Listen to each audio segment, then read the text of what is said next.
Nous sommes sauvés par la grâce, mesdames et messieurs, et c'est là au moyen de la foi. La foi revient encore, la foi, elle est importante. Shalom, fidèles téléspectateurs d'État Grandeur, papa, maman, frères et sœurs, dans le Seigneur, nous vous saluons au nom puissant et glorieux de notre Seigneur Jésus-Christ, celui qui permet encore aujourd'hui que nous puissions parler de sa part, alors que sa grâce vous localise, que sa paix demeure également dans vos cœurs, dans vos familles, partout où vous vous trouvez en ce moment pour suivre ce nouveau numéro de État Grandeur. Nous allons recevoir encore une fois de plus un homme de Dieu que vous connaissez déjà, vous aimez déjà, vous avez aimé son dernier passage dans ce programme où il était passé pour nous parler de la foi, la foi, la foi. Sans la foi, il nous est impossible d'être agréable à Dieu. Mais aujourd'hui, il revient encore avec un autre thème qui certainement nous bénira, qui certainement nous fera encore du bien. Vous allez le découvrir, juste le temps pour moi de dire encore shalom aux internautes, shalom à tous nos fidèles internautes et qui nous regardent via les réseaux sociaux. Vous êtes actuellement, présentement sur notre page Facebook, sur la page d'État Grandeur. Que la grâce de Dieu vous localise, que sa paix également demeure dans vos cœurs. Vous qui nous regardez par YouTube, nous vous saluons, nous vous saluons, nous vous saluons énormément parce que votre fidélité nous honore. Que c'est Dieu qui a permis que vous puissiez suivre ce nouveau numéro, vous bénisse et qu'il vous fasse énormément du bien. Notre invité est là, vous les connaissez, mais découvrez-les encore pour vous qui nous regardez pour la première fois. Le docteur Maurice Van Foy Gezalot de la communauté des Assemblées de Saints, marié à Madame Julie Founa Kouti, il a reçu Jésus-Christ comme Seigneur et Sauveur depuis les années 1985 et encadré par l'apôtre Pierre Tuchel par des enseignements sur la grâce et la révélation du Fils de Dieu. Il fait l'œuvre de Dieu aujourd'hui dans l'édification du corps de Christ et le perfectionnement des saints. Il travaille en RD Congo, en République centrafricaine, au Cameroun, au Nigeria, en Afrique du Sud, en Europe, en Asie et en Amérique pour prêcher la bonne parole du Christ. À Kinshasa, il travaille au sein de l'Assemblée de Saints d'Ngaliema, située sur l'avenue Longela, numéro 10, entre DGC et les centres supérieurs militaires à Bintaozone. En dehors de l'œuvre de Dieu, le docteur Maurice Van Foy a fait ses études au Kenya, aux USA et dispose d'une maîtrise en gestion environnementale, une autre maîtrise en géohydrologie et climatologie, spécialiste des questions des changements climatiques, ancien fonctionnaire international dans les systèmes des Nations Unies. Mesdames et messieurs, sous vos applaudissements, nous recevons l'homme de Dieu, le docteur Maurice Van Foy Gezalot, qui revient encore dans ce programme d'État Grandeur pour nous bénir. Je vous en prie, homme de Dieu, vous pouvez vous mettre. C'est toujours un réel plaisir de vous recevoir sur ce plateau d'État Grandeur. Nous sommes bénis. Soyez encore une fois de plus le bienvenu dans ce programme. Merci, Maman Docas. Tout va bien, homme de Dieu? Très bien, et par la grâce de Dieu. Ah, ça c'est bien, ça c'est bien. Je vais même vous poser cette question-là un peu quand on va commencer à parler de notre thème, mesdames et messieurs. Avec l'homme de Dieu aujourd'hui, nous allons parler de la grâce. Nous connaissons en partie, nous prophétisons en partie. Alors, certains hommes de Dieu sont passés ici pour nous édifier, pour nous exhorter, pour nous parler de la grâce de Dieu. Et aujourd'hui, l'Éternel choisit le docteur Maurice pour nous dévoiler encore certaines choses que nous ne connaissons peut-être pas, que nous ne maîtrisons peut-être pas. Heureusement qu'il est là pour répondre à nos questions. Mais juste avant de prendre la toute première chanson, nous aimerions bien avec les téléspectateurs, avec la grande équipe d'État Grandeur, connaître vos impressions lors de votre dernier passage sur ce plateau où vous étiez là, vous nous avez parlé de la foi. Mon impression, Maman Docas, merci beaucoup déjà de m'avoir invité, de m'avoir accepté dans cette émission de nouveau. Mais mon impression par rapport au premier passage, c'était une très bonne impression. Déjà, comme je l'avais dit autrefois, que le travail que vous faites, c'est un travail remarquable et très très bon pour le salut des âmes. Et nous avons eu de retours des gens qui ont suivi l'émission. Beaucoup de gens ont donné leur vie au Seigneur Jésus. De loin ou de près, nous avons été appelés par de nombreux téléspectateurs, des gens qui ont suivi l'émission. Ils étaient fortement bénis, fortement touchés.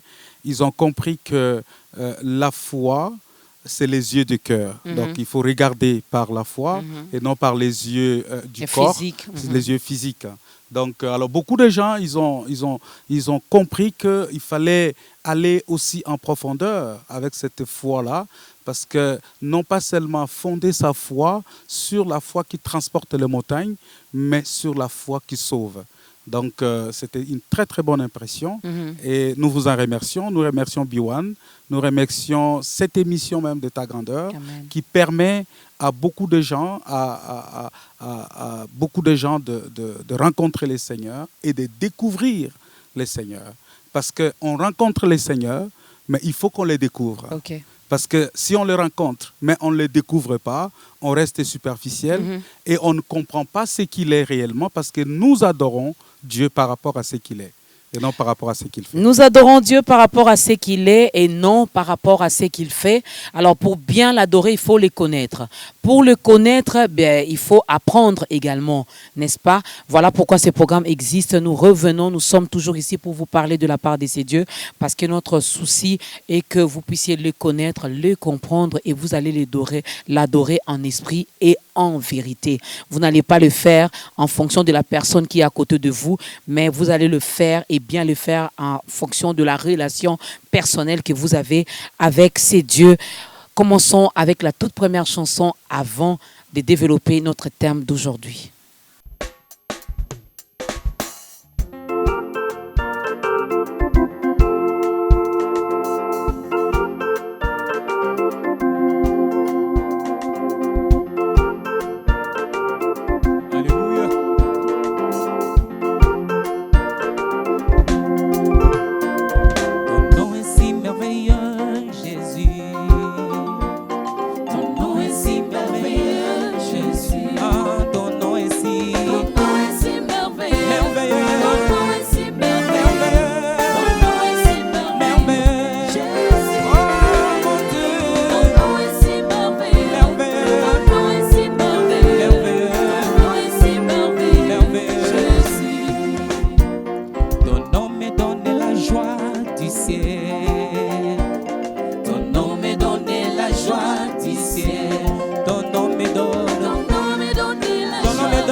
Jésus, le roi des rois, le sauveur de l'humanité.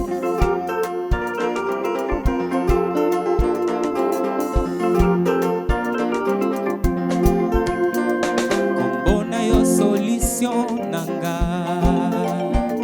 kombona yo solution nanga, kombona yo solution, kombona yo solution, kombona yo solution.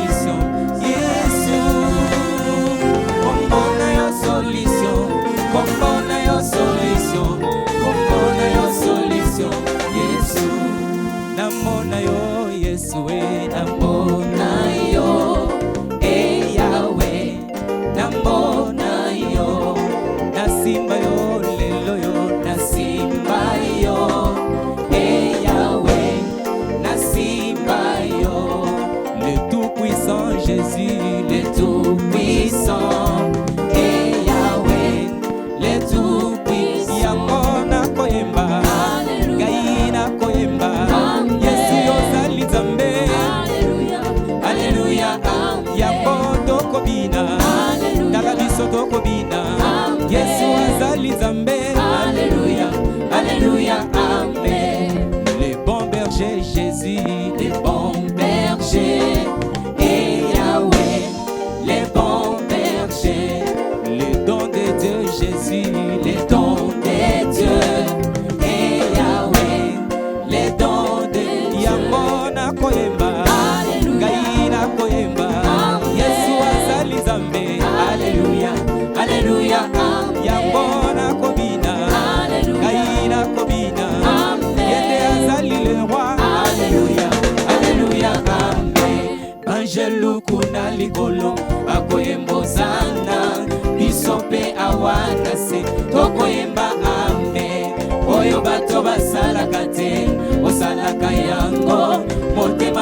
bato basalaka te osalaka yango motema nanga etatoli yesu ozali nzambe aleluya ozana aleluya ozana oh aleluya yemba aleluya yesu azali nzambe yende le roi des rois yemba aleluya yemba aleluya yesu azali le roi yekolo nanga yende mosungi nanga yemba aleluya yemba aleluya oh aleluya nabeti mololo mololo mololo mololo mololo mololo mololo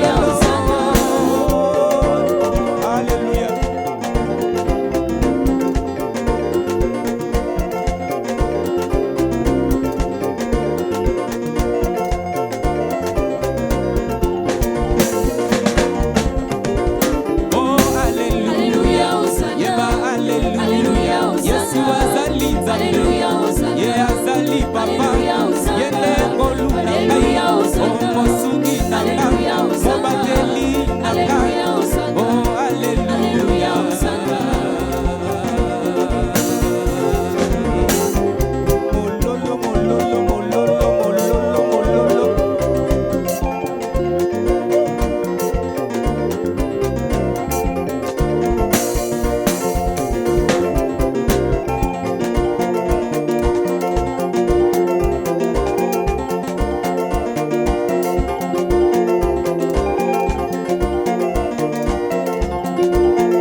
De Jésus, Hosanna à l'agneau immolé, Hosanna à celui qui a tout vaincu à la croix de Golgotha, Hosanna à celui qui permet que vous puissiez également suivre avec beaucoup d'attention ce nouveau numéro d'État grandeur, que toute la gloire revienne à ces dieux, les dieux tout-puissants, les créateurs de toutes choses. Je rappelle que nous sommes avec le docteur Maurice Van Foy Gezalot de la communauté des assemblées de Saint. Il revient, l'autre fois il nous a parlé de la foi, mais aujourd'hui il revient pour nous parler de la grâce. Docteur Maurice, comment expliquez-vous ce mot grâce? La grâce de Dieu, c'est, comme connu de tout le monde, c'est une faveur imméritée. Voilà pourquoi la Bible dit dans le livre d'Éphésiens, chapitre 2, le verset 8 à 10, on va y revenir, mais la Bible dit que nous sommes sauvés par la grâce, au moyen de la foi. La foi, c'est juste l'argent qui nous a permis d'acheter la grâce. Parce que la grâce, ça s'achète. La grâce, ça s'achète, mais sans argent. Okay. Voilà pourquoi Ésaïe 55 nous dit « Venez à moi, vous qui avez soif. J'ai de l'eau, mais venez acheter sans argent. Cette eau-là, vous allez l'acheter sans argent. Cette eau-là, c'est ça la grâce. Parce que c'est l'eau qui est sortie du sanctuaire. Et cette eau-là a la guérison sous ses ailes. Cette eau-là, il donne la vie, il donne la délivrance, il donne la guérison. Maintenant, il dit, venez à moi pour acheter cette eau-là, mais sans argent. Maintenant, lorsqu'on rentre dans la Bible, on va voir quelqu'un que Dieu a appelé. Cette personne-là, parce qu'on parle de la grâce, on dit la grâce est une faveur imméritée. C'est quelque chose que personne ne mérite. Ça ne vient pas de nous. Ça ne dépend pas de nos œuvres. Ce ne sont pas les œuvres qui nous donnent la foi, mais c'est la foi qui nous donne la grâce. Mais c'est la grâce qui produit les œuvres. Okay. C'est lorsqu'on trouve grâce devant Dieu qu'on va produire des bonnes œuvres. Maintenant, les œuvres que nous faisons, nous sommes pécheurs, nous sommes impudiques, nous sommes menteurs, nous sommes idolâtres. Dieu, lorsqu'il nous choisit, il ne regarde pas tout ça. Voilà pourquoi quand nous lisons dans les livres de Josué, chapitre 24, le verset 1 à descendant, vous allez voir que Dieu a appelé un homme qu'on appelle Abraham. Abraham, il était dans sa ville, et c'était une ville idolâtre. où les gens avaient des idoles partout, les gens louaient les dieux étrangers, les gens se prosternaient devant ces dieux-là, ces idoles. Mais Dieu l'a appelé. La Bible dit que quand Dieu l'a appelé, Abraham ne connaissait pas ces dieux-là. Vous voyez, là où la grâce va chercher quelqu'un, il va chercher la personne qui ne le connaît même pas. Et Dieu l'appelle. La Bible dit Dieu l'a pris. Ça, c'est d'après Josué chapitre 24. On dit Dieu a pris Abraham de là où il était, que Abraham ne le connaissait pas. Et quand Dieu l'a pris, Dieu l'a amené, Dieu lui a dit, va vers le pays que moi je t'indiquerai. Dieu n'a pas regardé tout ce qu'il avait, il faisait comme idolâtrie, tout ce qu'il faisait comme débauche, tout ce qu'il faisait comme péché dans son pays d'origine, mais la grâce de Dieu lui a été adressée. C'est-à-dire que la Bible dit dans le livre de Romains chapitre 8, il dit ce qu'il a connu d'avance. Et c'est ça maintenant le résultat de la grâce. Parce que ceux que Dieu a connus d'avance, il les a appelés. Il les a prédestinés. Et quand il les a prédestinés, il les a appelés. Et quand il les appelle, il les justifie. Et voilà pourquoi la Bible dit qu'Abraham a été justifié par la foi. Parce que lorsque tu es appelé par Dieu, c'est par la foi qu'on répond. Mais déjà l'appel qui vient nous toucher, c'est ça la grâce. C'est-à-dire Dieu te connaît dans l'état où tu es, dans ton péché. Il te connaît. Tu n'as pas manifesté la foi. Mais il vient vers toi, il t'appelle. C'est ça la grâce. Maintenant, c'est quand tu acceptes, quand tu dis oui à cet appel de Dieu, à cette prédestination de Dieu, tu le dis par la foi. Voilà pourquoi la foi marche avec la grâce. Maintenant, lorsque Abraham est sorti, Abraham est venu, il est sorti, il a commencé à marcher, il a suivi la voie de Dieu. Beaucoup de gens pouvaient voir que Abraham, c'est un homme. Mais comment cet homme-là, idolâtre, il quitte là où il est, avec toute son idolâtrie, avec tous ses idoles, mais il va où? Mais comment Dieu peut être aussi injuste pour aller prendre des pécheurs? Il va même à un endroit qu'il ne connaît pas. Qu'il ne connaît pas. Et Abraham va à un endroit qu'il ne connaît pas. Et qu'est-ce qui est arrivé à Abraham?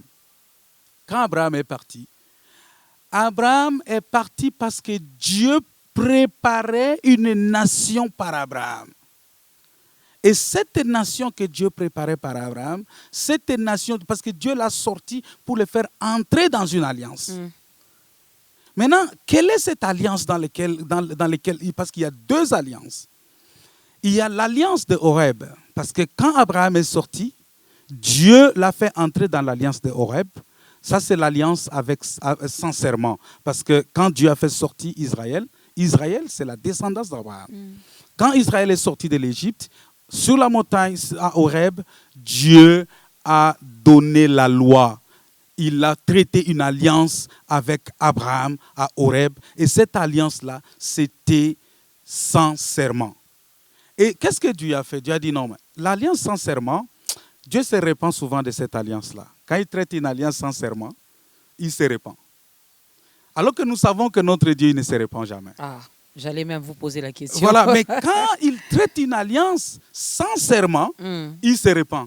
L'alliance dans laquelle Dieu ne se répand pas, c'est l'alliance avec serment. C'est ce que nous dit la Bible dans les livres de Hébreux, chapitre 7. La Bible dit que quand Dieu traite l'alliance sans serment, l'alliance avec serment, ça c'est l'alliance avec la Moabite. Voilà pourquoi vous allez remarquer dans la Bible que cette alliance avec serment a permis à Ruth, la Moabite, qui n'était même pas comptée, d'être comptée et même d'être comptée dans la généalogie de Jésus-Christ. Vous voyez? Ruth, qui ne connaissait même pas la ville de Naomi. Mais Naomi, quand elle a perdu ses deux enfants et son mari, Naomi a perdu 3 personnes. Les 3 personnes-là, son mari et ses 2 fils. Et ses 2 fils. Ces 3 personnes-là sont significatives dans la Bible. Quand il a perdu ces 3 personnes, Naomi est devenue amère. La Bible dit que Naomi, au lieu qu'elle soit Naomi, on l'a appelée Mara. Ça dit, elle est devenue amère. Amère, pourquoi? Parce qu'il a bu l'eau amère. Et vous voyez, la Bible dit que les châtiments qui nous donnent la paix, la Bible dit ça, hein, les châtiments qui nous donnent la paix est tombé sur lui. Les véritables Naomi, c'est Jésus-Christ. Parce que Jésus-Christ, il est venu, la Bible dit dans l'évangile qu'il est venu mettre fin à la loi. Or, dans la loi, nous avons les psaumes, nous avons les prophètes. Vous voyez? La loi, c'est le Père. Le psaume et le prophète, ce sont les deux fils de ce père-là. Donc, les trois personnes que Naomi a perdues. Les trois personnes-là que Naomi a perdues, c'est le psaume, la loi et le prophète. Et quand Jésus a mis fin à ces trois choses, la Bible dit que Jésus est devenu amer. Voilà pourquoi on lui a donné le vinaigre sur la croix. Il a pris le vinaigre, il est devenu amer. Il est devenu péché. Il n'est pas pécheur, mais il est devenu péché. Pour nous, pour qu'aujourd'hui, parce que lui, il est mort sur la croix, que nous soyons sauvés. Ruth n'a fait aucun effort, mais seulement parce que Naomi est devenue amère, Ruth est entrée. C'est l'amertume que Naomi a eue dans son cœur qui a fait entrer Ruth dans la ville sainte, dans la famille de Dieu, dans le royaume de Dieu. Donc aujourd'hui, nous bénéficions, c'est ça ce qu'on appelle la grâce. C'est-à-dire que lorsqu'on parle de la grâce, il y a quelqu'un d'autre qui a travaillé pour toi. Il a travaillé pour toi, il a tout fait pour toi et il vient te prendre pour te dire vas-y. Et aujourd'hui, Jésus-Christ, il est mort sur la croix.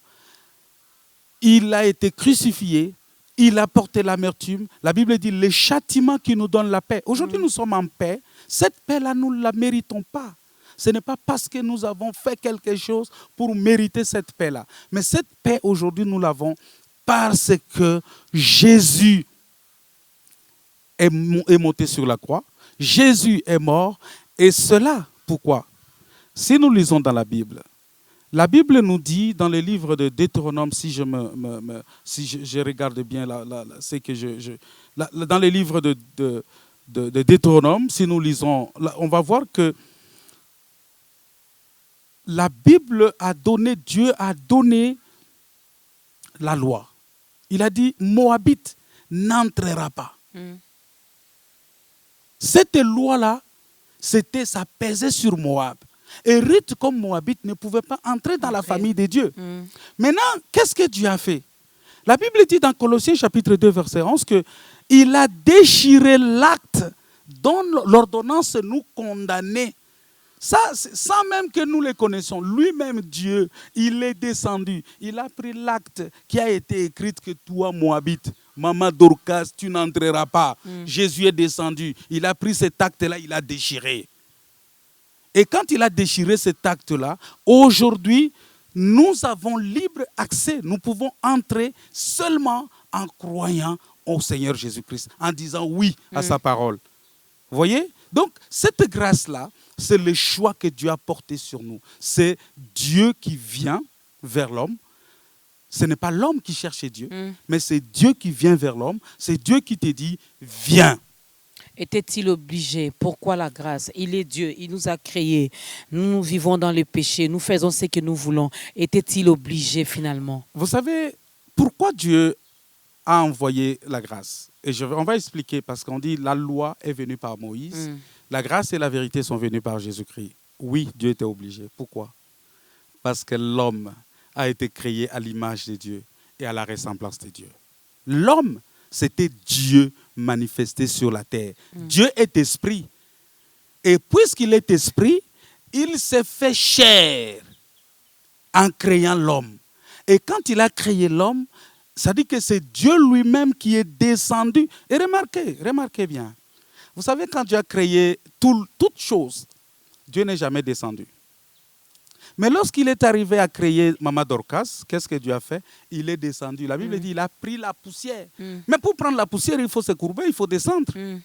Vous voyez cet acte-là? Il faut faire ce mouvement. Il faut faire ce mouvement. C'est un acte prophétique.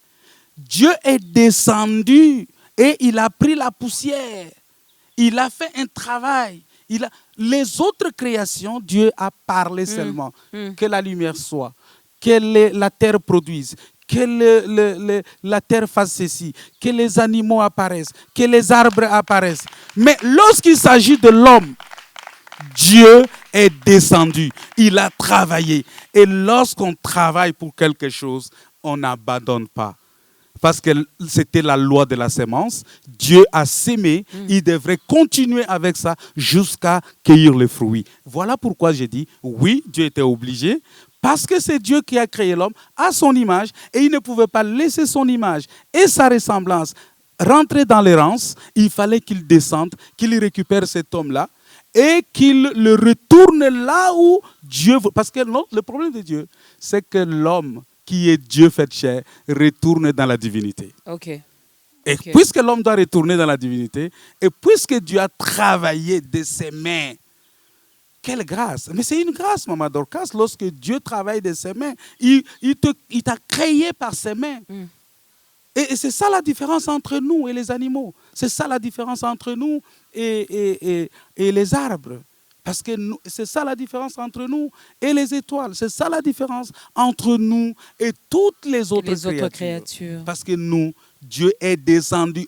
La création de l'homme a forcé Dieu à descendre sur la terre. Et l'élévation de l'homme aussi force Dieu. Quand l'homme tombe, Dieu doit descendre toujours. Et remarquez, quand l'homme a péché, mais Dieu est descendu. Il est descendu. Il est descendu parce que quand l'homme a péché, Dieu est descendu encore. Dieu est venu parler avec l'homme. Ce qu'il n'a pas fait avec les serpents. Parce que Dieu n'a pas parlé avec les serpents. Vous voyez la différence? Dieu a questionné l'homme. Il a dit, mais l'homme, pourquoi tu as fait ça? L'homme dit, mais la femme que tu m'as donnée. Il va chez la femme. Il dit, la femme, pourquoi tu as fait ça? Il dit, c'est les serpents. Mais lorsqu'il arrive chez les serpents, voyez la différence? Il commence à maudire. Il commence directement à trancher. Il commence à faire tomber la sentence sur le serpent. Parce que le serpent est différent. L'homme est différent du serpent. L'homme est différent de toutes les autres créatures. Et c'est ça. Et c'est ça qui force Dieu à être toujours à côté de l'homme pour ramener l'homme à son état originel. Et c'est ce qui fait également mal à l'autre là, parce qu'il sait que nous sommes des petits dieux. Il sait que Dieu nous aime tellement, on est tellement proche de lui, et voilà pourquoi il cherche toujours les voies et moyens pour nous faire tomber. Ah, mais le diable n'est pas content. Lorsqu'il voit Maman Dorcas tout le temps en train de prier Dieu, lorsqu'il voit Maman Dorcas tout le temps en train de prospérer, lorsqu'il voit les saints en train de chanter Alléluia, parce que les saints, moi j'ai dit, ils sont déjà au ciel, quand bien même qu'ils sont sur la terre. Ils sont déjà même moi, je suis déjà au ciel. Ils sont au ciel, quand bien même qu'ils sont encore sur la terre. Amen. Donc, et là, le diable n'est pas content, parce que son problème, vous voyez, Dieu lui a dit, puisque tu as fait ça, tu vas manger la poussière de la terre. Donc, lui veut garder l'homme sur la terre pour que l'homme constitue sa nourriture. Parce que l'homme, c'est la poussière, c'est de la poussière de la terre qu'on a créé l'homme. Alors il dit, bon, il faut que l'homme soit gardé toujours sur la terre. Soit gardé sur la terre, ça veut dire quoi? Gardé dans les choses de ce monde. Gardé dans la vie de ce monde. Gardé dans la vie de péché. Gardé dans le plaisir de ce monde. Aujourd'hui, les plaisirs de ce monde font que les gens ne puissent pas venir vers Dieu et les gens sont gardés dans cet état pour être la proie du diable. Nous parlons de la grâce, mesdames et messieurs, vous qui venez à peine de mettre ce programme d'État Grandeur. Nous sommes sur B1 Télévision, nous sommes également via les réseaux sociaux. Alors nous parlons de la grâce avec l'homme des dieux, le docteur Maurice Van Foy Gezalot. Alors, est-ce vrai que la grâce est la seule possibilité qui nous permet d'entrer en relation avec Dieu? Oui, mais je pense qu'on doit lire les Écritures. Romains chapitre 8. Lorsqu'on lit cette écriture-là, si ce n'est pas par la grâce, personne ne peut être sauvé. Et c'est là où je vais descendre pour dire, bon, écoutez, vous savez, aujourd'hui, quand vous saluez quelqu'un, bonjour, comment ça va? Il dit, ah oui, ça va bien, par la grâce de Dieu. C'est tout le monde qui dit ça. Grâce sur grâce. Grâce sur grâce. Grâce tout, sur le monde, grâce. tout le monde dit ça, c'est devenu un slogan de tout le monde. Quelqu'un sort de débauche, comment ça va? Oh, nous vivons par la grâce. Grâce sur grâce. Quelqu'un va dans la magie, il vient de voler. Il vient de voler. Grâce sur grâce. Tu lui poses la question, comment vas-tu? Ah, grâce sur grâce. Est-ce que cela veut dire que la grâce de Dieu, parce que nous sommes sous la grâce, demeurerons-nous dans les péchés pour que la grâce abonde? Loin de là. lorsqu'on dit qu'on est sauvé par la grâce, il n'y a que... Parce que qu'est-ce que dit la Bible? Que dit la Bible? La Bible dit que ceux qu'il a connus d'avance, il les a prédestinés. La grâce, c'est la prédestination. C'est-à-dire, Dieu, il fait son choix. Dieu, il te regarde et dit, cette fille, elle est aussi fille d'Abraham. C'est-à-dire, Dieu a pris les gens, il a pris les hommes et les femmes, il les a placés à Abraham. Parce que quand Dieu a sorti Abraham, Dieu lui a dit, regarde vers le ciel. Il y a les étoiles. Il dit, les sables de la mer, c'est différent. Hein? Les sables de la mer, c'est différent de poussière de la terre. Ok. Il ne faut pas qu'on confonde parce que ce sont deux choses différentes. La poussière de la terre, c'est la nourriture du diable, du serpent. Mais les sables de la mer, c'est tout un peuple que Dieu a mis à part pour lui. Et ces sables-là, c'est le peuple Israël. Et le diable ne pouvait rien contre Israël. C'est pourquoi même Balaam, quand on est allé l'appeler pour venir maudire Israël, il a dit, mais je ne vois aucun péché en Israël.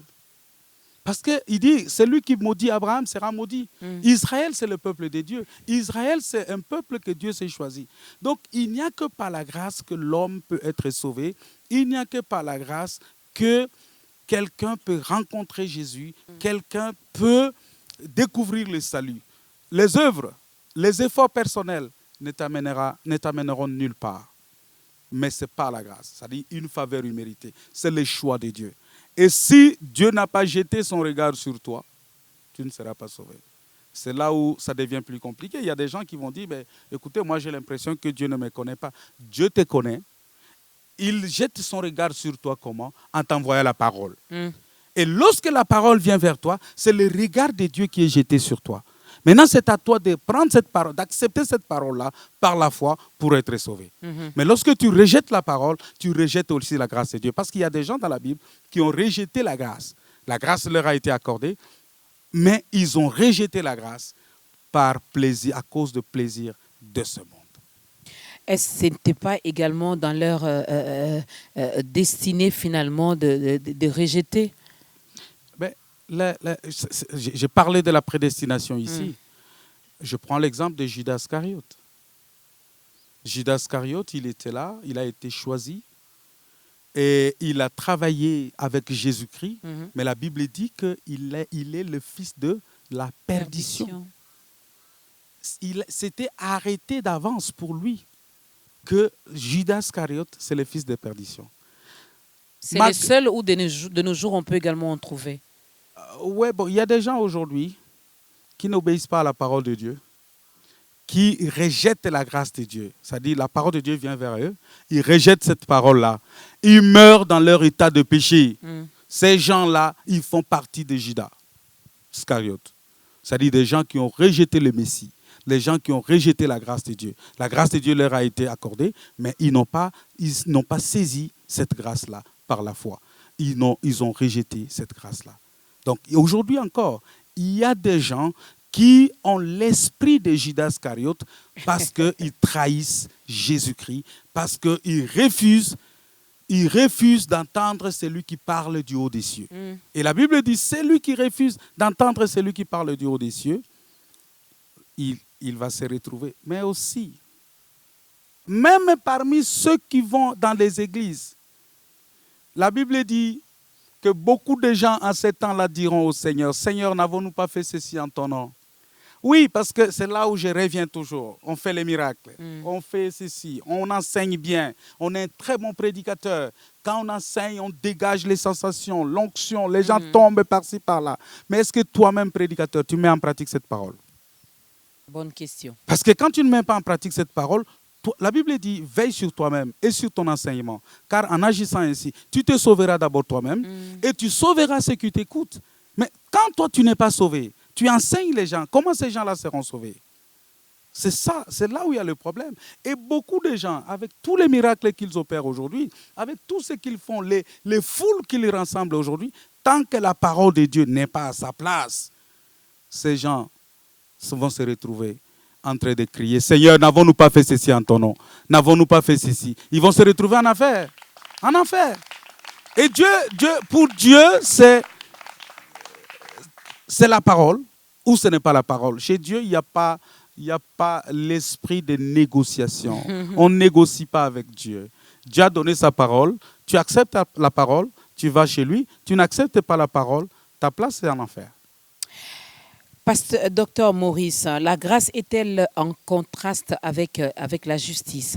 Je ne sais pas, dans l'Ancien Testament, là où la grâce est exercée, la justice n'a pas sa place. Je ne serai pas totalement... Et vice-versa. Oui, je ne serai pas totalement d'accord avec vous. Moi, je sais que là où la grâce est accordée et que la personne reçoit cette grâce par la foi, la justice lui est imputée. Expliquez-vous. Je prends Abraham. Abraham n'était pas un homme juste. Abraham, c'est un pécheur. Mais quand Dieu lui a fait grâce, Dieu l'a justifié. Dieu l'a justifié. C'est-à-dire, quand Dieu te fait grâce, il te justifie. Mais on va prendre un exemple, un petit exemple dans la Bible. Vous savez, un jour, l'arche de l'Alliance s'est trouvée chez les Philistins. Et Dieu est venu chez David pour dire à David, mais écoutez, il faut que l'arche revienne. Alors David a dit, bon, les enfants d'Israël ont dit, donc, on doit ramener l'arche. Parce que l'arche là que vous voyez, c'est aussi la grâce. Parce que l'arche, c'est le salut. L'arche, c'est Dieu le Père. Parce que quand on parle de l'arche de Noé ou de l'arche de l'Alliance, c'est la même chose. Vous remarquerez que l'arche de Noé, la Bible dit que ça mouvait au-dessus des eaux. Mais c'est ça, Genèse chapitre 1. Quand Dieu a créé les cieux et la terre, la Bible dit l'Esprit de Dieu s'est mouvé au-dessus des eaux. Et dans cet esprit-là, il y avait toute la création dans le Père. Parce que si vous lisez Romains chapitre 1er, la Bible dit que toute la création parle de Dieu. Dieu se voit au travers de la création.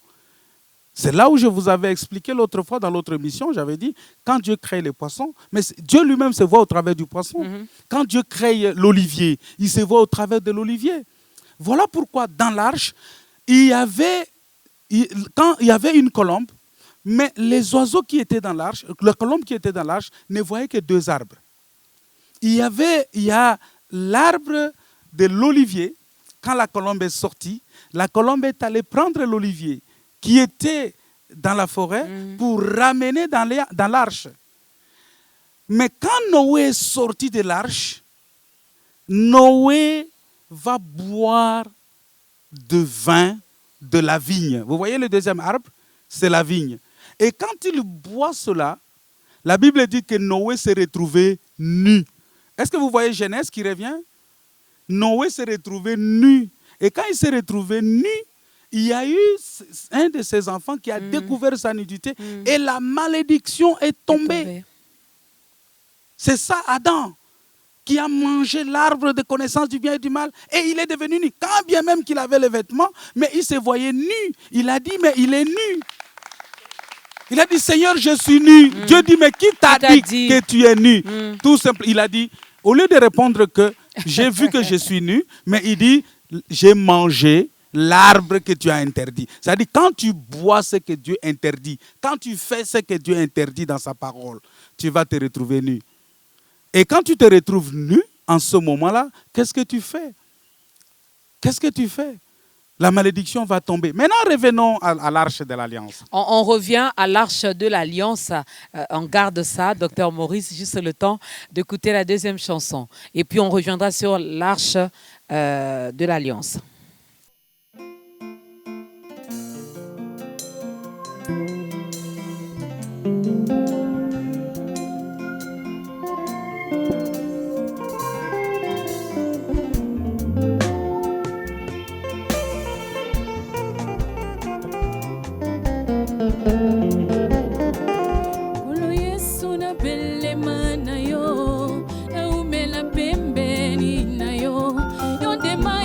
Big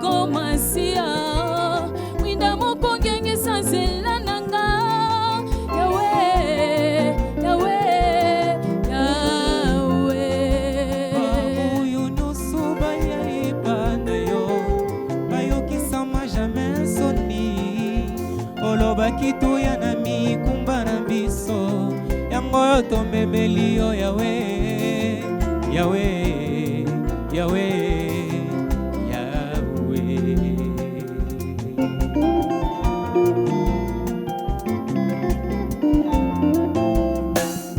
Kolo Yesu na belema na yo na umela pembeni na yo yote maima lobi komasi ananga gengi sonzela nanga Yawe Yawe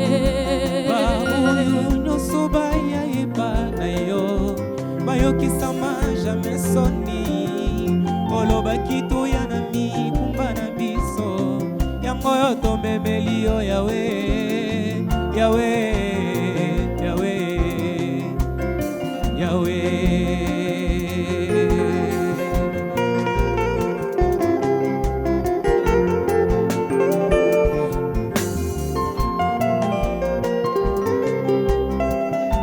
ongengi sabanzela nanga belema belema masia belema belema na bomoi nanga kolingi kotambola na yo belema belema belema masia belema belema na bomoi nanga.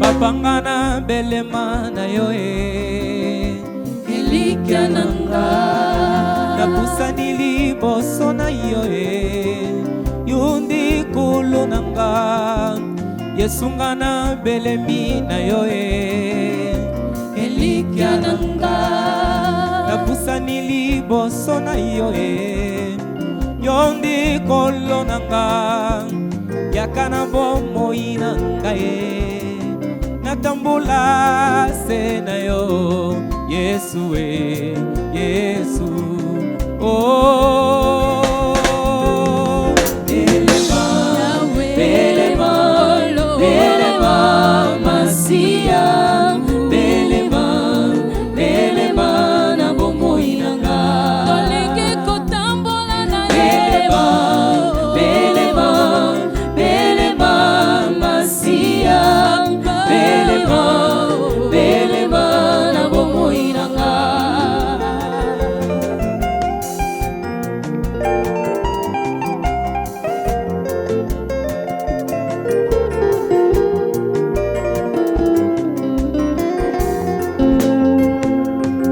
yote olobaki oyako ya pembeni na yako yokisama soni te Nzambe nanga yango nga na ye liboso na yo salela ngai kolo yango nga na ye na mikumba nanga kitisa ngai kolo.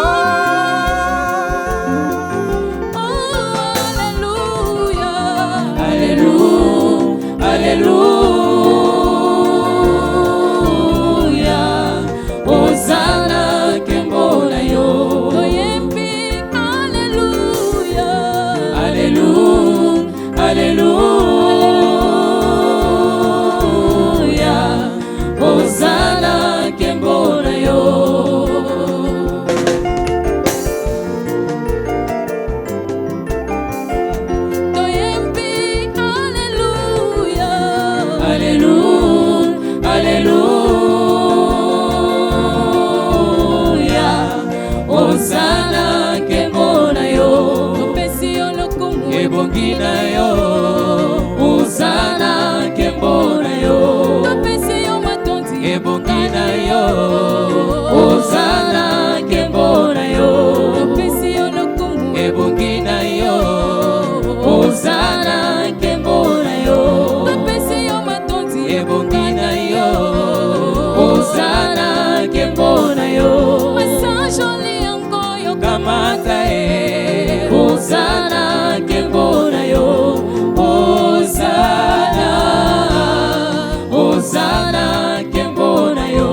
des assemblées des saints ici à Kinshasa, n'est-ce pas? Et nous parlons de la grâce comme texte de référence, comme texte de base. Nous sommes dans Éphésiens chapitre 2, le verset 8.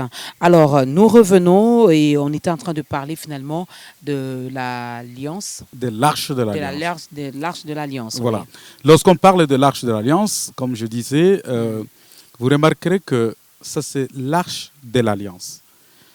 J'avais évoqué quelque chose quand je parlais avant, qu'il y a l'alliance que Dieu a traitée sincèrement. Cette alliance-là, Dieu se répand de ça. Mais lorsqu'il s'agit de l'alliance faite avec serment, Dieu ne se répand pas. Et cette alliance-là, il a fait avec Jésus-Christ. Parce que la Bible dit, si Dieu n'a pas épargné son Fils, vous voyez? Maintenant, l'arche s'est trouvée chez les Philistins. Dieu a dit non, l'arche doit retourner. Et les gens sont allés prendre l'arche. Quand les gens ont pris l'arche, ils ont mis l'arche, ils ont porté l'arche à leur façon. Et l'arche a quitté chez les Philistins pour venir en Israël.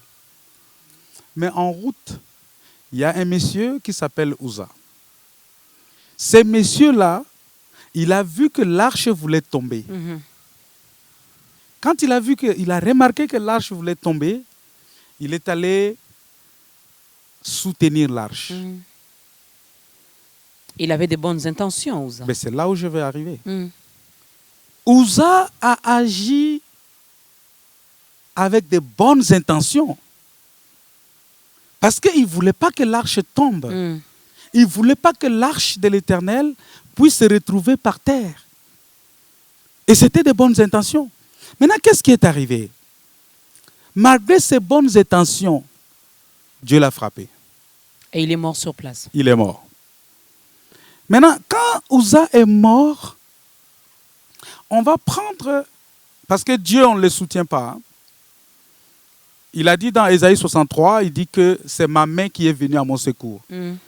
C'est-à-dire que quand il y a une situation quelconque, Dieu, on ne l'aide pas. Il ne faut pas aider Dieu. Il ne faut jamais chercher à arranger des choses dans les églises, dans la parole, pour dire, bon, ici, vous voyez, bon, on doit aider Dieu. Dieu a dit, mais bon, je pense que nous sommes quand même des humains, on peut faire ceci, on peut comprendre, on peut faire... Non, Dieu, je vous avais dit qu'avec Dieu, il n'y a pas de négociation. On négocie la jamais doctrine de Dieu reste la doctrine de Dieu. Amen. Si Dieu dit quelque chose, ce qu'il dit, c'est oui et amen. C'est oui et amen. On ne discute pas, on ne négocie pas. On ne l'adapte pas en fonction de contextes socio-économiques où on ne fait pas rentrer dans une situation sociétaire où on dit bon sociologique, on dit bon voilà, parce que le monde a évolué, maintenant qu'est-ce qu'on fait? On doit changer un peu. Non, Dieu on ne l'aide pas. Il a dit l'arche doit être portée par les Lévites, par les sacrificateurs.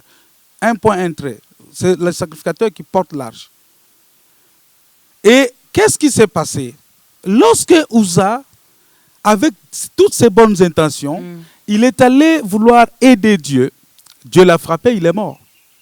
Mais remarquez quelque chose, parce que quand Uza est mort, au lieu que l'arche aille en Israël, aille chez David, tout le monde a eu peur. Ils ont dit, ah, Uza est mort. En Israël, les Lévites, les sacrificateurs n'ont plus récupéré l'arche. Ils ont pris l'arche, ils ont amené chez Obed-Edom. Et quand l'arche est entrée chez Obed-Edom, la Bible dit que ça a apporté la bénédiction. Dans la maison d'Obed-Edom, même si l'enfant pouvait toucher l'arche, il n'allait pas mourir. Même si tu viens, tu marches sur l'arche, tu ne vas pas mourir. Pourquoi? Parce qu'il y a quelqu'un qui est déjà mort, quelqu'un a déjà donné sa vie pour que tout celui qui va toucher l'arche après ne va plus mourir. Et cette personne-là, c'est Uza. Voilà pourquoi aujourd'hui, la parole de Dieu est venue. l'arche de l'alliance, c'est la parole. Pourquoi? Parce que la Bible dit qu'il y avait le propitiatoire dans l'arche. Et sur le propitiatoire, on versait le sang. Et c'est ça qui pardonnait les péchés. C'est ça qui purifiait tout celui qui s'approchait de Dieu. Les sacrificateurs, les souverains sacrificateurs qui entraient une fois par an dans le lieu très saint, il était en face de ce propitiatoire qui était sur l'arche. Et le véritable propitiatoire aujourd'hui, c'est la parole de Dieu. L'arche qui garde la verge d'Aaron, l'arche qui garde les tables de la loi, l'arche qui garde la manne cachée. Cette arche-là, c'est la parole de Dieu aujourd'hui. Et cette parole-là, parce que Jésus-Christ, qui est venu, Jésus-Christ, il est mort, ce n'est pas parce qu'il avait péché. Non. Il est mort à cause de sa piété. C'est ça, Uza. Parce que Uza est mort à cause de sa piété. C'était la piété qui a tué Uza. Parce qu'il voulait garder les choses de Dieu. Mais on ne garde pas les choses de Dieu sans Dieu. Et Jésus-Christ, puisque Dieu l'a abandonné, parce que sur la croix, Dieu a abandonné Jésus. Dieu l'a laissé. Il devrait mourir. Parce qu'en ce moment-là, il ne peut plus survivre en tant que Jésus-Christ parce qu'il avait déjà porté les péchés. Et c'est Dieu lui-même qui a frappé Jésus-Christ. Et c'est Dieu lui-même qui a fait mourir Jésus-Christ pour qu'aujourd'hui, vous et moi, nous soyons sauvés. C'est ça la grâce. C'est ça l'œuvre de la grâce, parce que quand l'arche est venue chez nous, ça nous a porté la bénédiction. Et Israël est resté dans l'état où il est. Aujourd'hui, l'arche de l'alliance est chez nous, au Obed-Édom. C'est nous qui sommes bénéficiaires de cette parole. Nous sommes bénéficiaires de cette grâce. Et la maison d'Israël est restée sans l'arche. Mais attention, Israël sera sauvé par la grâce. Ah, Israël, je croyais même que tu allais acclamer pour ça. Israël aussi sera sauvé par la grâce. Parce que tout le monde, tout celui qui est créé par Dieu, il se retrouve à Adam. Puisque Adam avait péché, aujourd'hui, pour que nous soyons sauvés, c'est par la grâce de Dieu. Israël, nation païenne, pour que nous soyons sauvés, c'est par la grâce de Dieu. C'est par la grâce de Dieu. Alors, comme l'homme de Dieu l'a dit, nous te donnerons également l'occasion d'un moment à l'autre, pour que tu donnes également ta vie finalement à Christ, pour que tu ne rejettes pas cette grâce qui entre chez toi là, maintenant, à travers ce programme de ta grandeur. Mais je pose toujours cette question aux hommes de Dieu qui sont en face de moi, pour aider également les téléspectateurs, les enfants de Dieu, même ceux-là qui se sentent un peu délaissés, à abandonner, à comprendre aussi les choses. Nous ne sommes plus sous la loi. Nous ne sommes plus sous la loi, mais sous la grâce. Alors, il y en a qui en profitent finalement, de faire de cette grâce-là, profiter de ça pour faire n'importe quoi. N'est-ce pas aussi une façon, homme de Dieu, docteur Maurice, de nous pousser aussi au libertinage?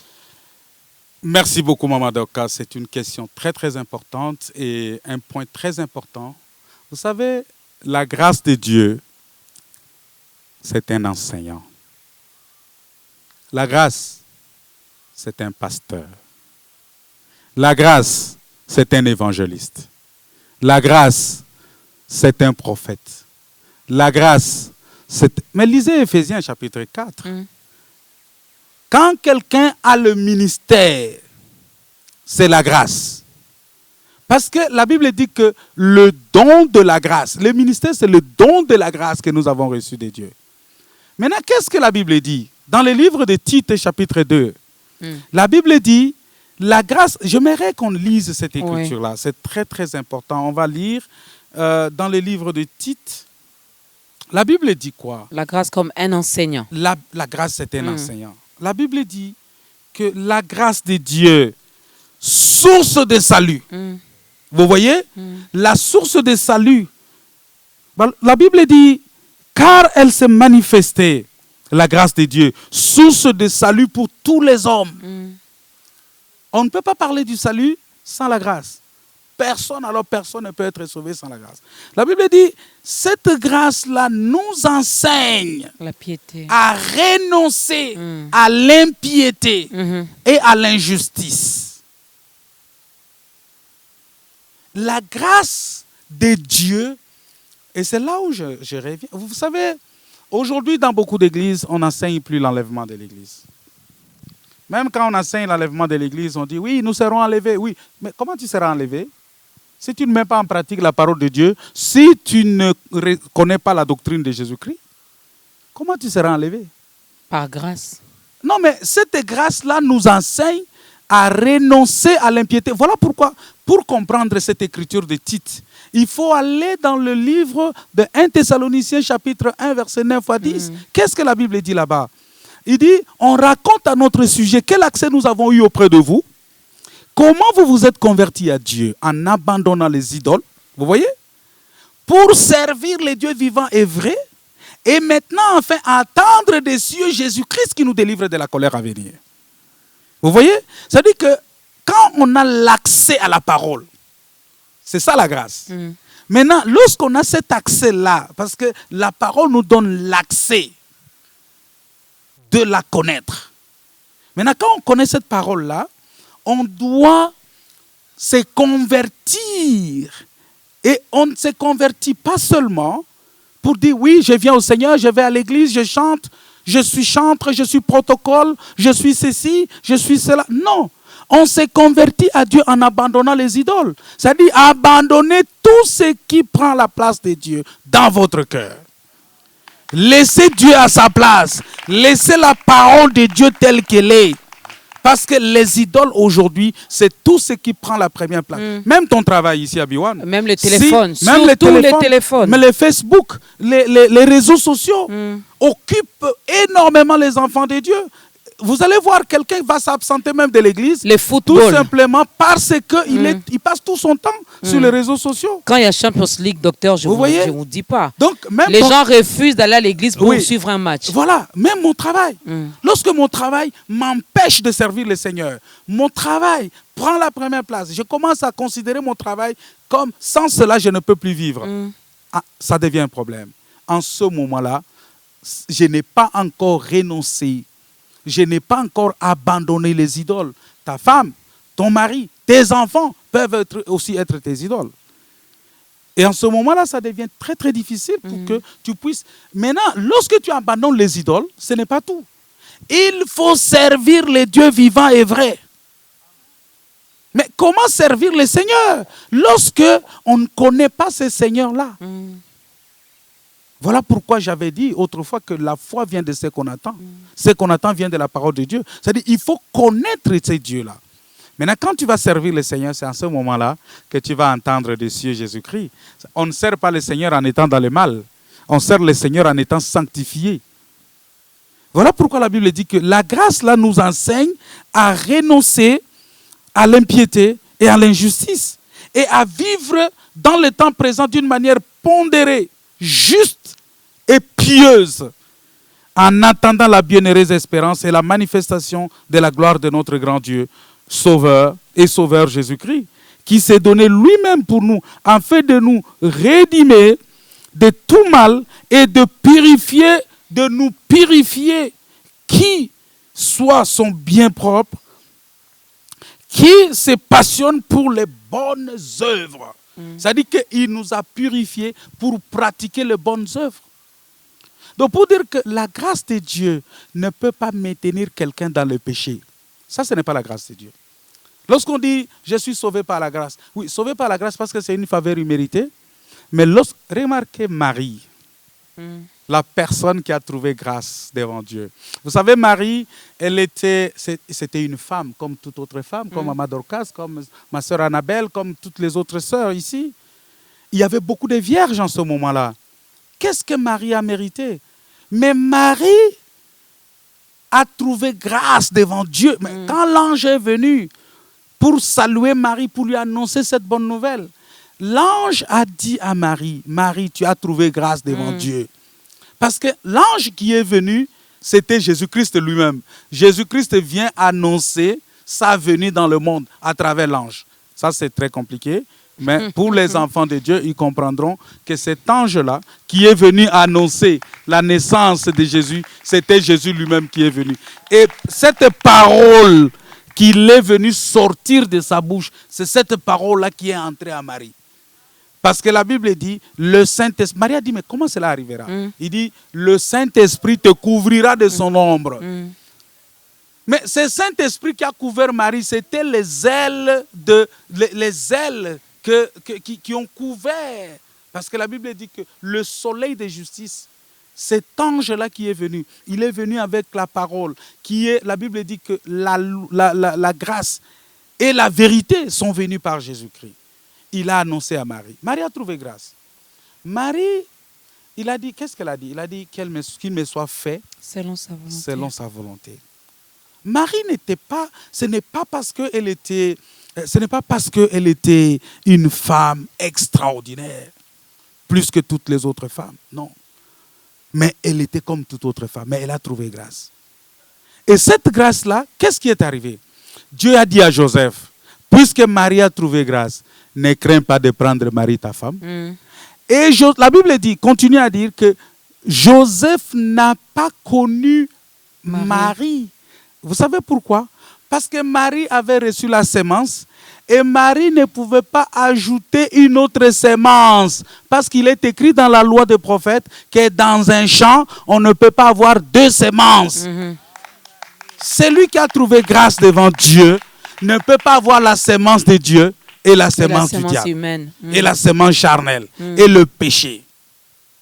Lorsque on découvre qu'en toi, il y a deux semences, Maman Dorcas, même si vous priez, même si vous faites Rabachikaraba, vous n'avez pas Dieu encore.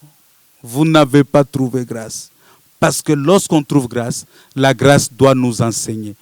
Voilà pourquoi le ministère aujourd'hui, lorsqu'on parle des ministères, un ministre de Dieu qui n'enseigne pas la crainte de Dieu, qui n'enseigne pas, qui est seulement focalisé sur les bénédictions, la prospérité, le bien-être social, et il maintient les gens.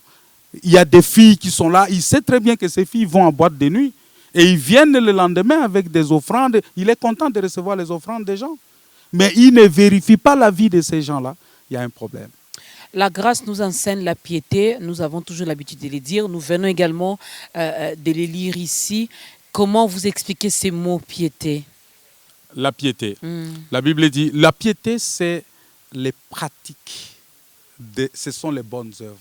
C'est la mise en pratique de la parole. C'est ça la piété. La piété, ce n'est pas marcher doucement. La piété, ce n'est pas... C'est comme les gens pensent que quand on est pieux, bon, on doit parler doucement, on doit parler doucement, on doit être quelqu'un... On est calme, on est doux, on est tendre. On est tendre. Non. Je peux être dur. Même quand on est hypocrite, mais on le fait quand même. Non, mais c'est ça justement, ça c'est l'hypocrisie. La piété, ce n'est pas l'hypocrisie. La piété, je peux être dur avec vous. Je vais vous dire clairement, si vous faites ça, vous ne verrez pas Dieu. C'est ça la piété. Mais c'est ce que Ouza a fait. Parce que Ouza, il a refusé que l'arche ne tombe. C'est ça la piété. Il a pratiqué les bonnes œuvres. Il a manifesté les bonnes intentions. Mais il ne faut surtout pas pratiquer les bonnes œuvres, manifester les bonnes intentions en dehors de la volonté de Dieu. Parce qu'il y a beaucoup de gens aujourd'hui qui servent Dieu, qui ont de bonnes intentions, mais ils le font en dehors de la volonté de Dieu. Il y a beaucoup d'adorateurs qui disent, nous adorons le Seigneur, mais ils adorent Dieu pour le tuer. Vous savez ça? Je vais vous donner un exemple dans la Bible. Remarquez Hérode. Qu'est-ce que Hérode a fait? Il a dit quoi aux mages? Il a dit, allez le voir et revenez me dire, moi aussi je vais aller l'adorer. Mais quelle était la pensée d'Hérode pour aller adorer? C'était pour aller tuer l'enfant. Quand bien même qu'il dit, je vais aller l'adorer, mais il voulait aller adorer pour tuer cet enfant. Sans ça même que c'était lui le roi, qu'il était grand et que l'autre était encore un bébé. Exactement. Mais il a eu déjà peur de ces bébés. Il a eu peur de ces bébés. Et il a envoyé, dans la tête d'Hérode, Jésus était déjà mort. Parce qu'il a envoyé les gens, ils ont tué tous les petits-enfants. Oui. Et pendant qu'il était là, lui savait que Jésus, pour lui, c'était fini, il était déjà mort. Mais remarquez que quand Jésus grandissait, on est venu dire, il a dit, allez dire à ces renards que je dois travailler aujourd'hui, demain, et le 3e jour, je vais achever ma course. Vous comprenez? Pour dire que on ne peut pas seulement dire, bon, on est adorateur. C'est ce que j'ai dit même à nos chantres. On adore, oui, c'est bien, mais quelle est votre vie dans cette adoration? Vous adorez pour élever Dieu, pour que les gens reçoivent la vie éternelle, ou vous adorez pour tuer la parole? Quelle est la qualité de cette adoration? Quelle est la qualité? Et celui qui a trouvé grâce devant Dieu doit travailler, doit servir Dieu avec la qualité. Avec la qualité, pas avec la quantité. On peut avoir 1000 personnes à l'église, mais si ces 1000 personnes-là n'ont pas Jésus-Christ, ça n'a pas de sens. Tous ces 1000 et les 1000 personnes, et toi les pasteurs, vous aurez tout droit en enfer. Vous voyez? Je suis un peu, c'est un peu l'épée. C'est la piété. Voilà. On a dit que la vérité, donc ce n'est pas la quantité qui compte devant ces dieux, mais c'est la qualité de nos services, la qualité de nos cœurs, la qualité de nos pensées. Hein? Nous devons adorer, on dit en esprit et en vérité. Quand on parle de la vérité, je vois également la qualité même. Il faut que notre adoration soit un parfum de bonne odeur devant ces dieux. Donc, chers chantres, chers protocoles, chers diacres, chers serviteurs, intercesseurs, je ne sais pas, vous servez Dieu dans quel département, dans quelle commission, mais sinon, soyons sincères. Aux hommes, on peut cacher des choses, hein, mais Dieu, il sait lire dans nos pensées et il voit dans nos cœurs. Donc à lui, on ne peut rien lui cacher, n'est-ce pas, docteur Maurice? Oui, je voudrais dire une chose. Je voudrais vraiment ajouter une chose très importante, que la grâce de Dieu doit engendrer l'action de grâce. Et c'est très important. Lorsque quelqu'un a la grâce de Dieu, cette grâce qui est en lui doit enfanter. Et l'enfant qui doit sortir de cette grâce, c'est l'action de grâce. Voilà pourquoi, lorsque quelqu'un a la grâce de Dieu, il doit manifester cette grâce-là. Et c'est ce que j'avais dit tout à l'heure, par le renoncement des œuvres mortes. Il doit renoncer à lui-même, à l'exemple de Christ.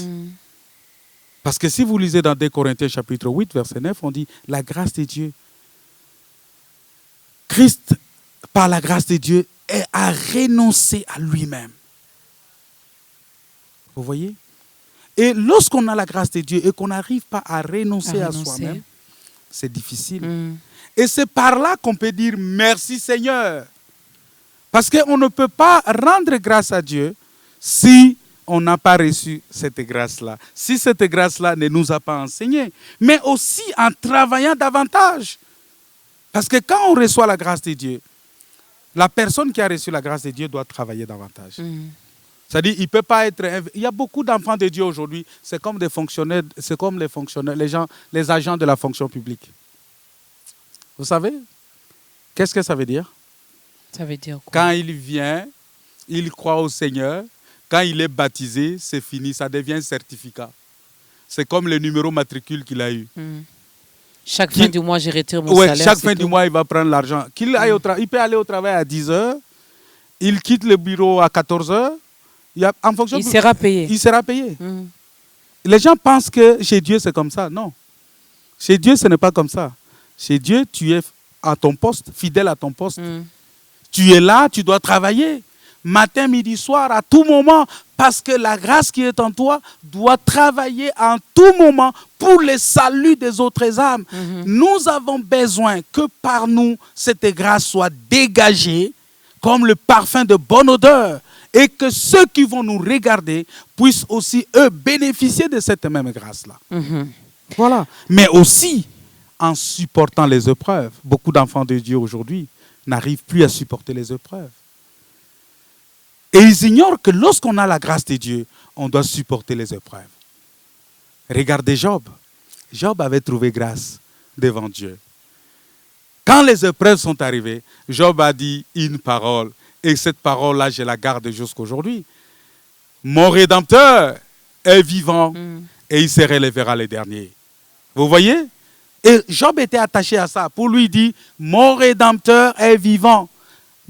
Quand bien même que sa femme est venue vers lui pour lui dire, mais Job, pourquoi tu ne pourras pas insulter ce Dieu-là et mourir? Même ses amis, tout le monde l'a abandonné. Mais Job est resté fidèle. Il s'est attaché à cette promesse qu'il a eue, à cette grâce-là. Il a su supporter l'épreuve. Et ça, c'était Jésus-Christ dans Job. Il a supporté l'épreuve. Mais aujourd'hui, la Bible dit que Job a reçu tout ce qu'il avait perdu. Un enfant de Dieu doit être en mesure de supporter l'épreuve, doit considérer la souffrance qui lui arrive comme étant le moyen, le chemin par lequel le Seigneur veut l'élever, le chemin par lequel le Seigneur veut le bénir. Voilà pourquoi je dis toujours que l'autorité dépend de la soumission. Si tu veux être élevé, il faut commencer d'abord par te soumettre à la parole de Dieu. Sois soumis. L'autorité dépend de la soumission que vous avez. La grâce nous demande de renoncer à nous-mêmes comme Christ l'a fait. La grâce nous demande de travailler. La grâce nous demande également de supporter, d'accepter les épreuves. Alors, quelqu'un qui nous a suivis, qui a compris également, Dr Maurice, nous allons aider cette personne à renoncer à lui-même, à travailler, à accepter les épreuves et à donner sa vie à Christ. Si vous pouvez regarder la caméra qui est en face de vous et parler directement en regardant dans les yeux de cette personne qui nous regarde aussi en ce moment et de l'aider finalement à accepter Jésus-Christ dans sa vie en tant que Seigneur et Sauveur. Bien-aimés dans le Seigneur, vous qui nous suivez de là où vous êtes, devant vos écrans, sur YouTube, sur Facebook, dans tous les réseaux sociaux, vous nous suivez à travers cette émission. Nous voulons seulement vous dire une chose.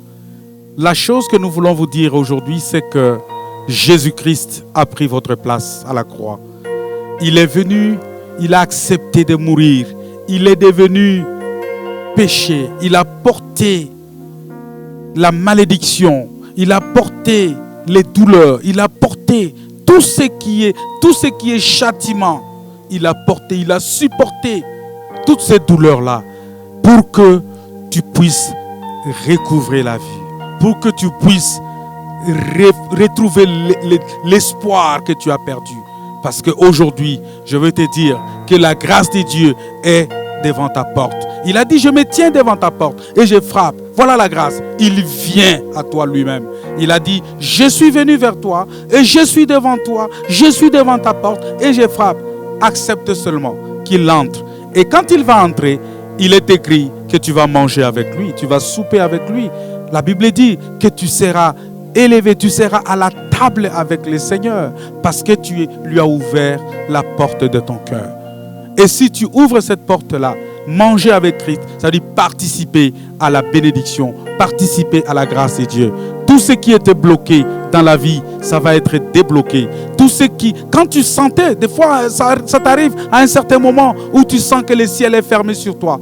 Quand tu pries, tu sens que c'est sec. Tu ne sens même pas l'onction de Dieu. Tu ne sens même pas qu'il y a de l'huile qui coule dans ta prière. Mais je veux te dire ce matin que tu puisses, je veux te dire en ce moment, que tu puisses ouvrir ton cœur, accepter Jésus comme ton Seigneur et Sauveur, recevoir cette grâce ici, cette faveur imméritée. Regarde là où tu es, regarde l'état dans lequel, mais Dieu ne tient pas compte de cet état. Il est venu à toi et il veut te prendre maintenant pour que tu lui appartiennes et que tu le serves. Toi, ce qu'il te faut faire, c'est seulement de dire oui Seigneur, mais voici, fais de moi ce que tu veux. Est-ce que tu peux donner ta vie à Jésus? Parce que même les maladies qui te dérangent, même les difficultés qui t'environnent, même les problèmes qui sont là, avec tout cela, je te rassure que Jésus-Christ, quand il est venu, il a résolu le problème de toute personne qu'il a rencontrée. Il a rencontré la femme samaritaine, il lui a donné la solution. Il a rencontré la femme adultère, il a donné la solution. Il a rencontré la femme à la perte du sang, il a donné la solution. Il a rencontré Zachée qui était un homme court qui ne pouvait pas le voir dans la foule.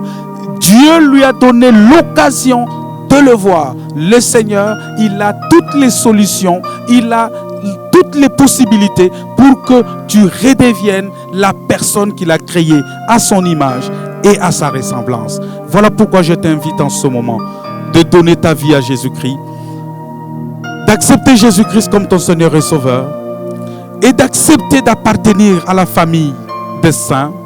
Acceptez, si tu n'as même pas encore été baptisé, contactez-nous, nous allons vous baptiser au nom de Jésus-Christ, parce qu'il est écrit qu'à ceux qui l'ont reçu, à ceux qui croient en son nom, il leur a donné le pouvoir de devenir enfants de Dieu. Il a dit, celui qui croira et qui sera baptisé sera sauvé. Ce jour encore, si tu n'es pas baptisé, mon numéro est affiché là et tu peux m'appeler à ce numéro.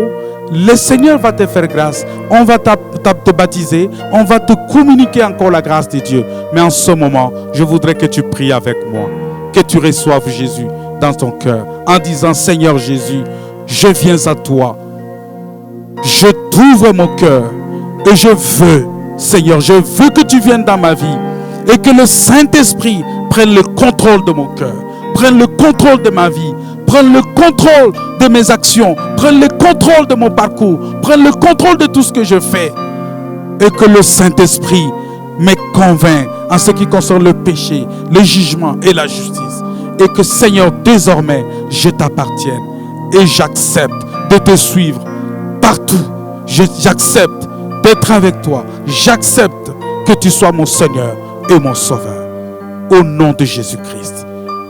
Que Dieu te soit favorable, que Dieu t'accorde sa faveur et sa grâce en ce moment. Et que cette grâce-là t'enseigne, continue à t'enseigner là où tu es. Que cette grâce-là continue à illuminer les yeux de ton cœur. Que cette grâce-là continue à ouvrir encore ton intelligence, à te renouveler et à t'accorder la bonté de l'Éternel qui se renouvelle à chaque matin. Et que tu deviennes participant de la nature divine. Et que tu deviennes la personne différente par rapport à ce que tu as été connu. Que Dieu vous bénisse. Bienvenue dans la grande famille des enfants de Dieu. Est-ce qu'on peut bien acclamer pour ces âmes qui ont été gagnées dans les Seigneurs, parce que ça fait partie également de notre mission de peupler les camps de l'ennemi pour peupler les camps de Dieu. Dieu, Jésus-Christ était mort à la croix de Golgotha, c'est également pour toi. Donc tu ne vas pas regretter la décision que tu viens de prendre là maintenant. Il y a le numéro qui est affiché. Si tu as besoin d'une église, si tu as besoin également de demeurer dans cette grande famille des enfants de Dieu afin de bien manger pour bien croître, il y a notre numéro qui est affiché au bas de l'écran. On pourra toutefois vous orienter. Docteur Maurice, peut-on avoir le programme de la communauté des assemblées des saints? Vous recevez quel jour? Parce qu'on arrive déjà à la fin. Oui, nous communions avec les saints le mardi. Le mardi et le jeudi, nous sommes en communion d'enseignement et des prières. De 16h30 à 19h, on enseigne la parole de Dieu dans toute la profondeur, où on explique les pourquoi de chaque chose. On explique pourquoi Dieu t'a donné les cheveux. Pourquoi? Dieu t'a donné les cheveux, pourquoi? C'est pour l'adorer. On explique beaucoup de choses les mardis et les jeudis. Et le dimanche, de 8h30 à 11h, on se retrouve pour adorer le Seigneur. Et le mercredi, tous les mercredis, comme demain, tous les mercredis, nous recevons les gens. Il y a la réception pastorale de 9h à 16h. Okay. Et l'église, c'est l'Assemblée des Saints de Longela, c'est sur Ozone, c'est entre le Centre supérieur militaire et DGC. Il y a l'avenue Longela qui est là, au numéro 10. Donc vous descendez là-bas, vous allez voir l'église Assemblée des Saints de Longela, là où nous adorons le Seigneur avec les saints. Nous louons le Seigneur avec les saints. Et nous sommes dans un mois où nous sommes vraiment en prière. C'est un mois de prière, c'est un mois d'enseignement biblique où nous parlons sur le couronnement de Salomon. Et c'est très important. Voilà, donc vous avez l'adresse, le numéro de contact. Le numéro de téléphone, c'est le 081 97 42 093. 081 97 42 093. J'ai aussi un autre numéro de Orange, 084 encore 94 90. Voilà. Donc avec ces deux numéros, vous pouvez me joindre à tout moment. Et mon numéro Vodacom est aussi sur WhatsApp. Ça peut vous permettre, si vous avez besoin, de communiquer facilement avec l'homme des dieux. Voilà. Un grand merci au docteur Maurice Van Foy Gezalot de la communauté Assemblée de Saints. Nous sommes en Binza aux zones, donc le numéro est affiché, son numéro de contact est là. Vous pouvez directement l'appeler, échanger, passer sur place pour échanger avec l'homme des dieux. Merci à la chorale, merci au public, merci également à toute la grande équipe d'État Grandeur qui a travaillé pour que ce message entre dans vos maisons, mais non seulement dans vos maisons, mais aussi dans vos cœurs. Ça n'est fini pour aujourd'hui. La loi exige, mais la grâce donne. Nous disons merci à ces dieux qui a permis que nous puissions manger cette bonne nourriture sur la grâce. J'ose croire que vous avez bien mangé. Nous allons nous lever. Levez-vous également chez vous à la maison. L'homme de Dieu va nous aider à clôturer ce moment avec une courte prière et nous allons danser pour la gloire de Dieu. Portez-vous bien et que la grâce de Dieu vous localise. Prions le Seigneur. Éternel Dieu des armées, Dieu Tout-Puissant, Dieu qui a accepté de prendre la chair et qui est mort sur la croix pour nous, quelle grâce, quelle faveur, qu'un Seigneur de gloire qui n'a pas péché puisse porter la malédiction et que nous qui avons péché, nous soyons libérés, nous soyons sauvés. Merci Seigneur pour ce moment que nous avons passé devant toi. Merci Seigneur pour cette émission de ta grandeur. Je te demande une chose, que tu bénisses cette émission, que tu bénisses Maman Dorcas qui anime cette émission, toute son équipe, toute la chorale, tous ceux qui ont participé à cette émission de près ou de loin.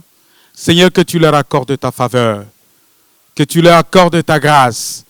Nous disons que la grâce, la bénédiction, la paix du Seigneur soit avec tout un chacun de nous. Au nom de Jésus-Christ, notre Seigneur et Sauveur. Amen. Amen.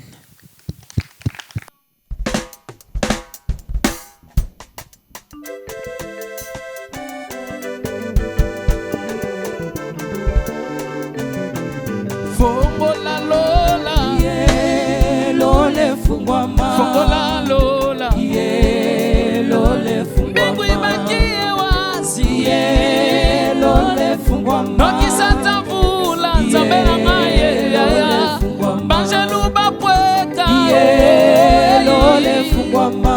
bapweka Giovanni siye yaya.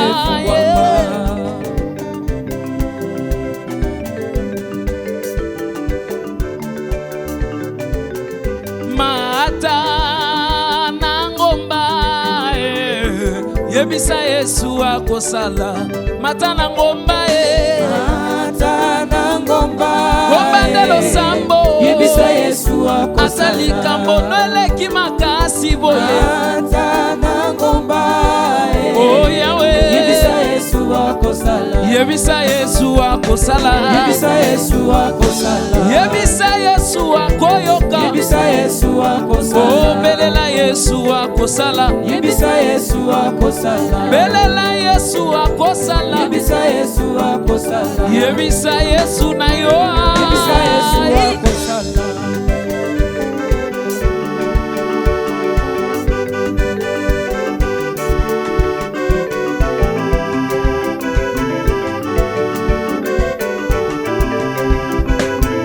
iyo nzambo yo Iyo nzambo yo. iyo nzambe na lola Iyo nzambo yo.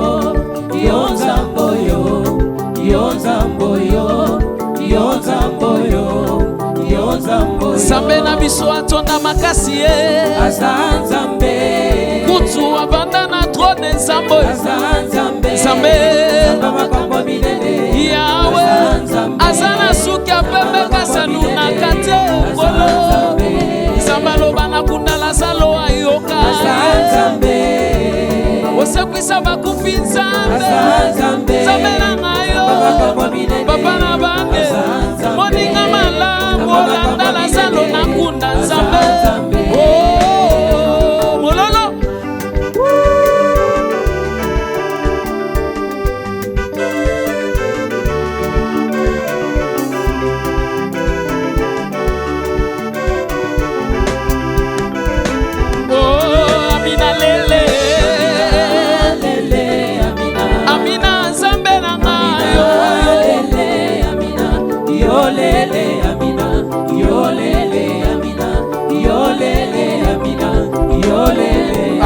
Amina nzambe na lola ye